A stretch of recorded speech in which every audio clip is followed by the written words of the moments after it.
Okay, so hello everyone, and thank you for joining us for this week's Thursday 30. Today we're delighted to have Chantal Bryan, OBE, and Sarah Giles from the charity Teach Us Too. They're going to be talking to us about why literacy is not an optional extra, but a right for all our pupils. Just to remind you that I will be recording the session, so if you prefer not to be filmed, please turn your cameras off, and recordings of the session will be available afterwards. If you do have any questions for Chantal or Sarah during the recording, please can you type them into the chat and we will endeavour to answer them at the end of the session if we have time, or Chantal and Sarah will put their details into the chat also so that you can contact them directly. So without further ado, I'm going to hand over to Chantal. Thank you, and thank you for having us. We're Teach Us Too, and our work is rooted in a very simple but important belief that every child has the right to be taught to read and write, including children and young people with complex needs. Too often, those pupils are still not accessing meaningful literacy education. Sometimes that exclusion is obvious, but very often it's much quieter than that. It happens through lowered expectations, reduced access, delayed opportunities, and assumptions about what a child is or is not capable of before they have been properly taught. So today we want to explore literacy through the lens of access, expectations, and entitlement. We want to think together about what literacy really is, what gets in the way for pupils with complex needs, and what happens when those barriers are left unchallenged, and what our professional responsibility is once we understand those more clearly. So just as a way of introduction, I'm Chantal Bryan. I'm the director of Teach Us Too. Teach Us Too was founded by my son, Jonathan, whose experience of being denied meaningful literacy teaching in his special school led me to take him out of his special school for an hour a day to teach him to read and write at home. Literacy transformed his life and ours, and Jonathan's story was the catalyst for all we do at Teach Us Too. And hello everyone, I'm Sarah Giles, the Education and Training Lead for Teach Us Too. My background is as a primary school teacher in SENCO across a range of mainstream settings.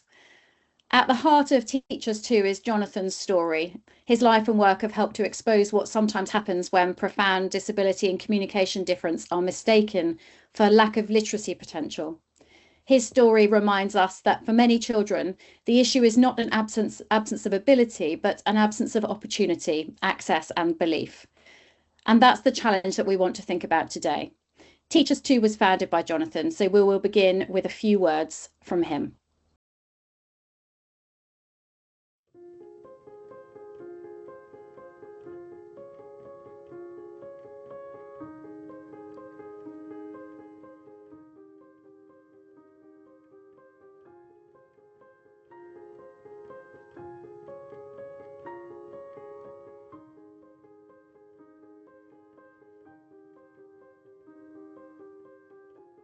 Did you find that uncomfortable?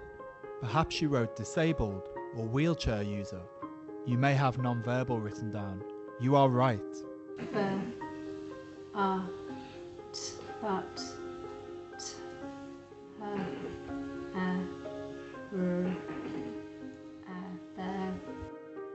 But there is more to me than the body I'm trapped in. I am here to dispel the assumption that non-verbal children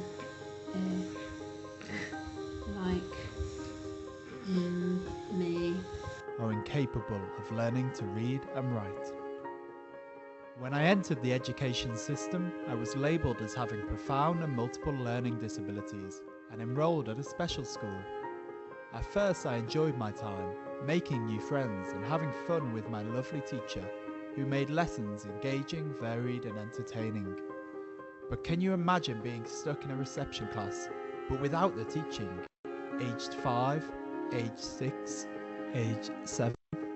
Outwardly I looked vacantly stupid. Inwardly I was amusing myself, lost in my own thoughts.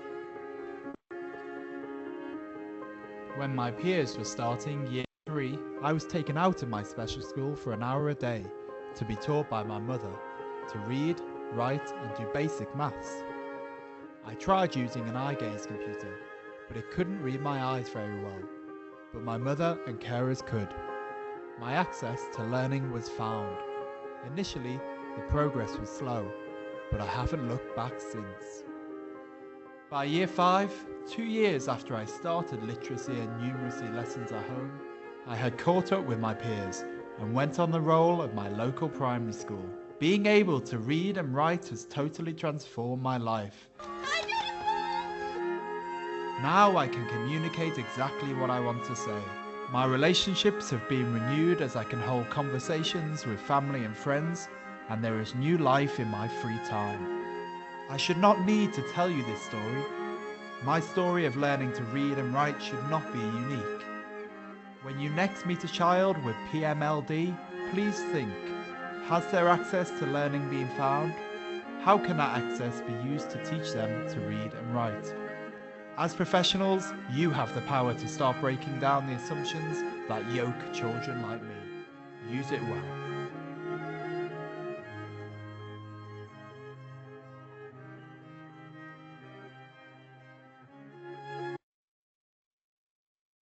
So we wanted to start today with what seemingly appears a deceptively simple question. What do we actually mean when we refer to literacy? If I ask you to define it, what would your definition be? The definition is literacy is the ability to read and to write. That understanding really matters. It's central to our afternoon today. As you already know, this session is about the importance of literacy for all pupils. So before we go any further, I wanted to tell you about something we hear all the time when we work with schools, and that is that, but we're already teaching literacy to all of our pupils. When schools say that literacy is being taught, they really do mean it sincerely, and for many pupils, literacy is delivered in meaningful and recognisable ways, but not for all. For some pupils, particularly those with most complex needs on pre-formal or semi-formal pathways, or those labelled with profound and multiple learning difficulties, what appears to be literacy may not actually be literacy instruction at all. Instead, we often see experiences around literacy, sensory stories, for example, story time, audiobooks, symbol work, and communication activities, which are all really valuable. They enrich literacy learning and they support engagement. They build understanding. But on their own, they are not the same thing as being taught to read and write.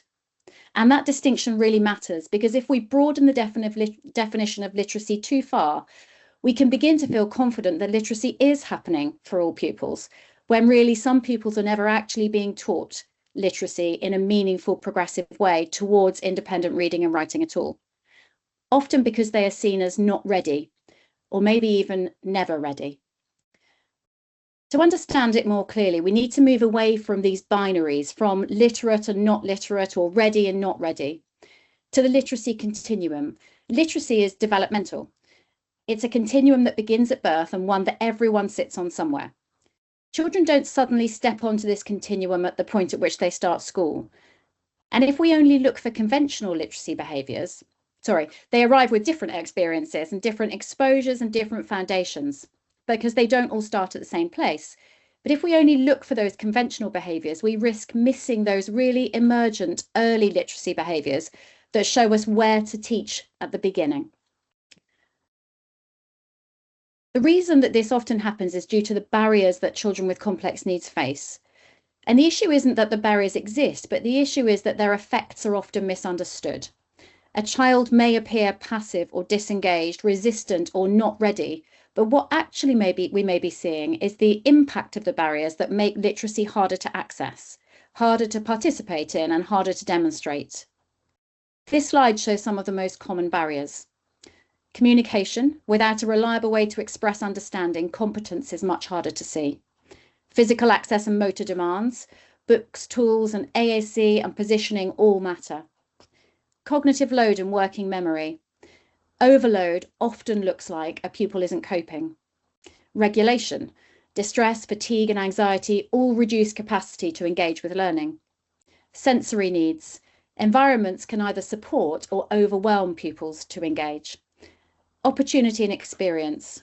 Early literacy exposure is not equal for all children. Not everyone comes to school starting at the same place. And finally, but perhaps most importantly of all, adult assumption and expectation. When the effects of these barriers are misread as pupil limitation, exclusion becomes much easier to justify. And there are 3 of these barriers that we'd really like to explore a little more deeply. And one of the most significant barriers to literacy is access, the way a non-speaking pupil is able to show understanding. Access doesn't have to be high-tech, it doesn't have to be eye gaze or a complex device. At its most basic level, access can be as simple as a reliable yes and no, a way for a pupil to accept or reject, agree or disagree, and show recognition or intention. We've seen pupils make extraordinary progress with nothing more than that. One of the young people we feature on our website, Amy, learnt to read and write using just a yes and a no. And once she had that access, she began using literacy to write her own messages in her own words. That is the power of access. Because without a reliable way to communicate, we're not assessing literacy. We're assessing whether the child has a way to respond. Communication and learning become inseparable. If a child cannot communicate their understanding, they cannot demonstrate their learning. But once a pupil has a reliable access method, however basic it is, we can use that access to teach literacy. And literacy is what becomes life-changing, because when a pupil can use literacy, they can communicate anything they want, not just what's offered on a board or a device, but their own ideas, their own preferences, their humour, their opinions and experiences. So before we make any conclusions about literacy, cognition or readiness, the first question must always be, does this pupil have the access they need to show us what they know? And the second is just important. Am I using this access to teach literacy? And another barrier is labels. Labels can be useful. They help identify needs, they guide provision, and they ensure adjustments are made. But the issue is not the label itself. It's what begins to be assumed because of it. As the Children's Commissioner notes, labels can lead to a drop in ambition. They can quietly define possibility before a child has had any opportunity to show what they can do. So we need to ask, why do labels exist? Who are they for? What purpose do they serve? And what happens when we rely on them too heavily? Labels should guide support. They should guide the teaching scaffolding that's required, but they should not limit opportunity. And few labels shape literacy expectations more powerfully than this one, the profound and multiple learning disabilities. It's often applied before a child has a robust communication method, before they have any reliable way to show us what they understand or recognise. And yet the language attached to that label focuses heavily on profound intellectual disability. So profound cognitive impairment can be assumed long before a child has had any meaningful opportunity to challenge that assumption. Jonathan captured this perfectly when he said, I didn't have PMLD. I had profound and multiple access to learning difficulties. That reframing matters. It shifts the problem from the child to the environment. Labels do not remove literacy.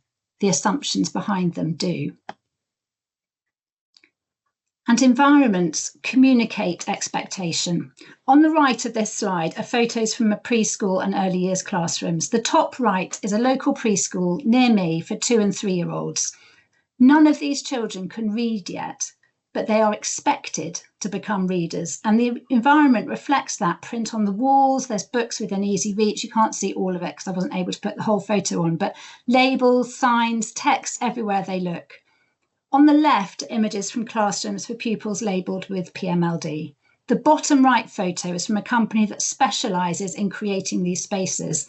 And what you'll notice is striking. Almost no print at all. No books, no labels, no visible text. And that absence communicates something just as clearly as the preschool room does. When children are surrounded by print, the message is, literacy belongs to you. When print is absent, the message becomes, literacy is not expected here. Over time, that shapes identity, opportunity, and aspiration, because environments don't just reflect expectations, they create them. Exclusion is rarely a single decision. It develops gradually through a pattern of assumptions and consequences that can reinforce each other. So in this cycle, you can see it might begin with uncertainty about potential or with a label that lowers ambition. That leads to reduced instruction. Reduced instruction leads to limited opportunity. Limited opportunity leads to limited visible progress, and that limited progress is then reinterpreted as evidence of inability. The cycle feeds itself. What looks like proof of inability may actually be the consequence of limited access, limited teaching, and limited opportunity. Once we understand this cycle, we can no longer see it as inevitable. It becomes a professional and ethical responsibility to interrupt it.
If exclusion becomes self-reinforcing, then it's our responsibility not to wait for certainty before we teach.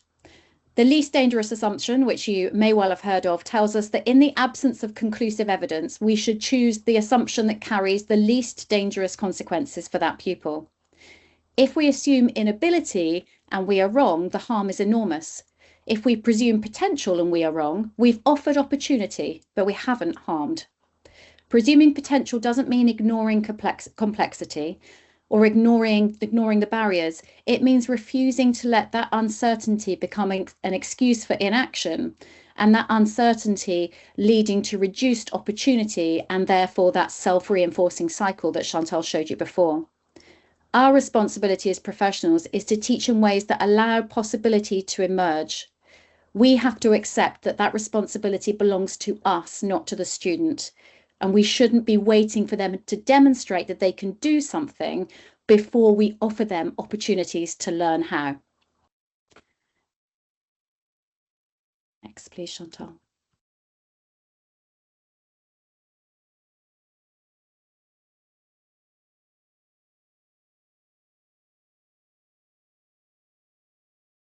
At Teachers Too, everything we do is about widening access to meaningful literacy for pupils with complex needs.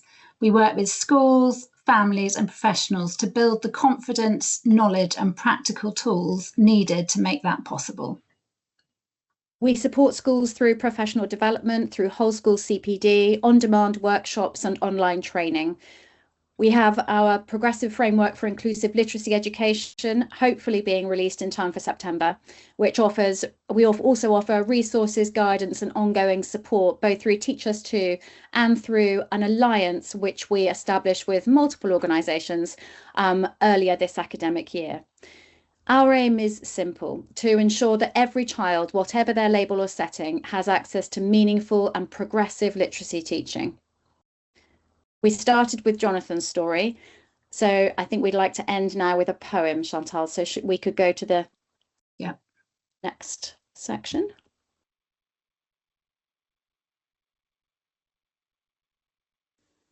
This poem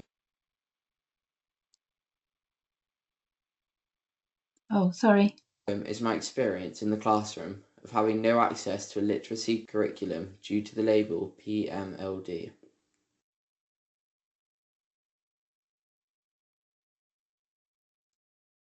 We are not capable of learning, so do not tell me there's something going on behind the disability.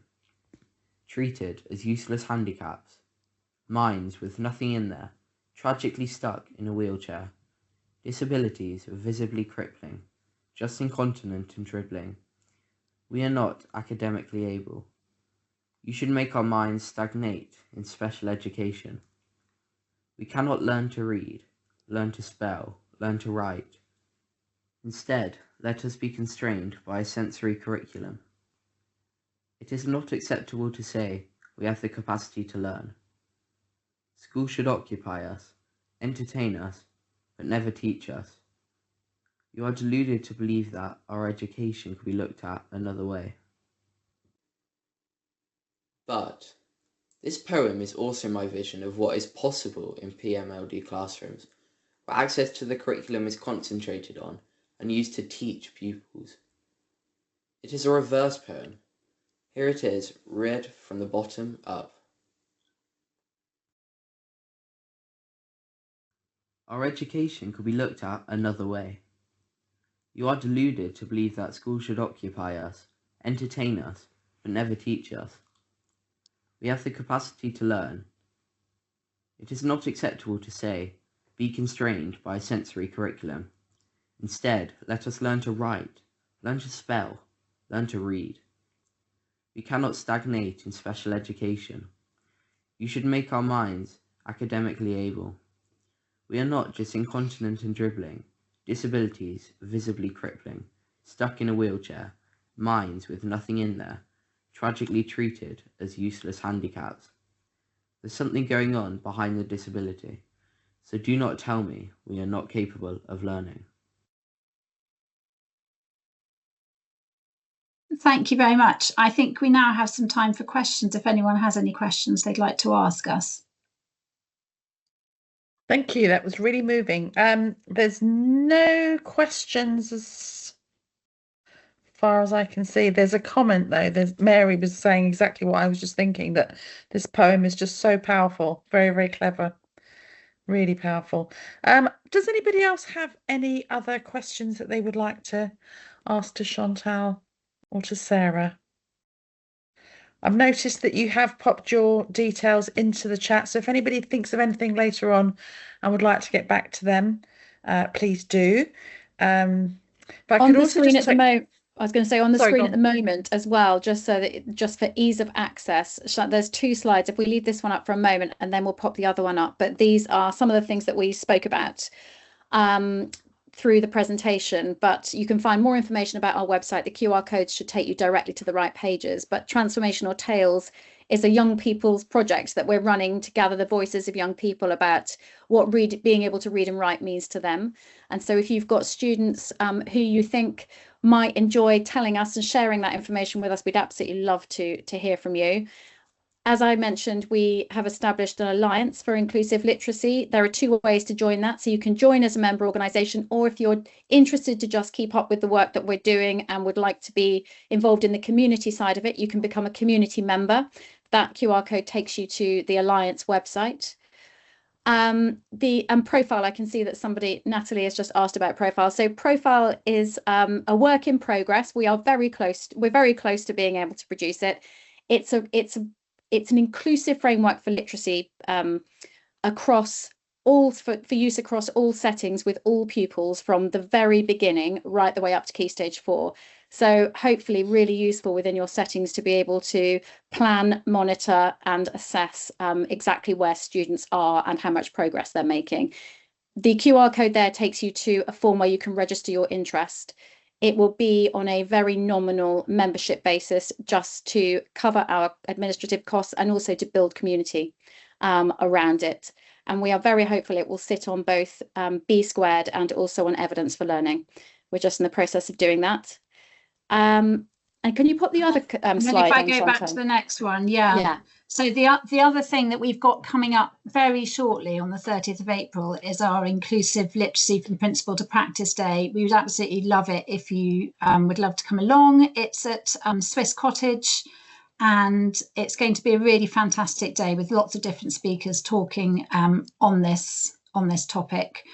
The Teach Us To Inclusive Literacy Toolkit is a free toolkit that you can download from our website that gives you a way to audit what literacy is like at the moment. So I showed you the environment picture, so that there's something about environment and something about the school day. So sort of how embedded literacy is at the moment.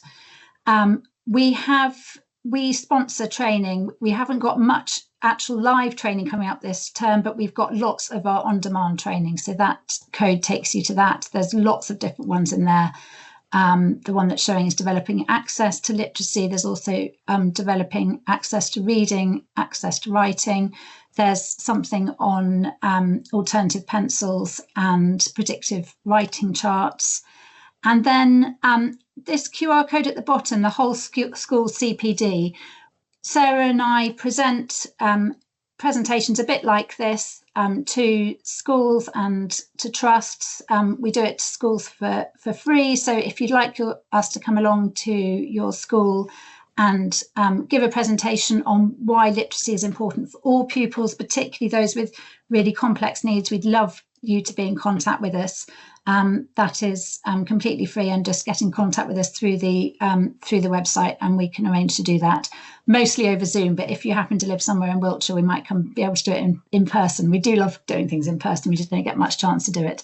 And yes, it's a variation, slightly long, usually slightly longer than what we've done today. So what we've done today is a very much condensed version, but we've got lots more examples and lots more that we'd love to share with you, time permitting. So yeah, that's everything on this slide. Helen, I've just noticed Helen's question about transformational tales. We're trying to keep it as simple as possible, Helen. So at the moment, it's about video recording. However, the pupil usually communicates, answering just one very simple question of what do reading and writing help you do? And so at the moment, we're capturing them via video recording. So we could have a think about audio, maybe with your Calibre audio hat on, but that's where we're currently at. But also, actually, it's part of, not so much part of transformational tales, but we're really keen to get stories of schools and trusts and classrooms and teachers who've been on a journey around literacy for all, and particularly those pupils with complex needs. So if you've got examples, we'd absolutely love to share them. We love sharing great practice. Just a quick answer as well. We've got IFA has asked if we're going to be sharing the PowerPoint. If you're happy for us to do that, we can share that through our website. And also just to let you know that just remind you, because I know you said you missed the beginning, it has been recorded. So if you want to see everything that you've missed, you'll be able to do that on the CENMAC website. If you just go into the training section on the top. Lovely, thank you. And I'm just going to take this opportunity, if I can, just to remind everybody about our special event at CENMAC, which is Communication Works, coming up on the 24th of June. And Chantal and Sarah are going to be presenting there. So if you want to see them in person, find out more and quiz them more with some of your questions, that's where they will be. So please do come along. Is that anything else? No, I don't think so. I think that's it. Well, thank you so much. That was really informative, but also really moving. And yeah, really really appreciated that. Thank you so much. Thank you Without for having further us. ado, no, you're very Yes, welcome. thank you. Thank you. I'll close the meeting now, but please do get in touch if you do need any other information. Thank you Bye so now. much. Bye-bye. Thank you. Bye-bye. Bye.